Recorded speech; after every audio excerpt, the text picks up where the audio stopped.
The Gospel in 3 minutes. From bad to worse. When Jesus was born, some wise men from the east arrived in Jerusalem asking about the King of Israel who had been born.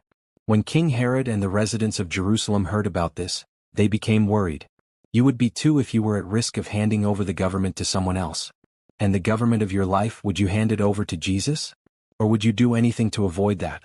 Herod decided that he needed to eliminate Jesus. Those wise men arrived in Bethlehem with gifts for the boy: gold, incense, and myrrh, a bitter herb taken from a thorny tree. Despite his golden perfection and divine fragrance, Jesus was destined to suffer an infamous death, crucified on a wooden cross like any other criminal. After finding Jesus, the wise men returned by another route.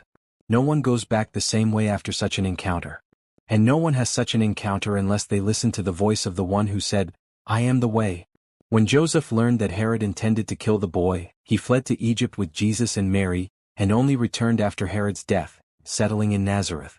Jesus became known as the Nazarene, at a time when people used to say that nothing good could come from Nazareth.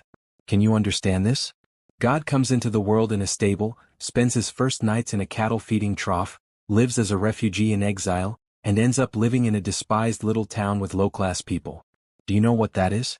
Only those who have gone through all of this can understand those who are going through it. Sorrow, contempt, persecution, you know these things, don't you? Be sure of this: Jesus didn't come here for a vacation. He started badly and ended worse. Now try to guess what he did all of this for or for whom. You know the answer.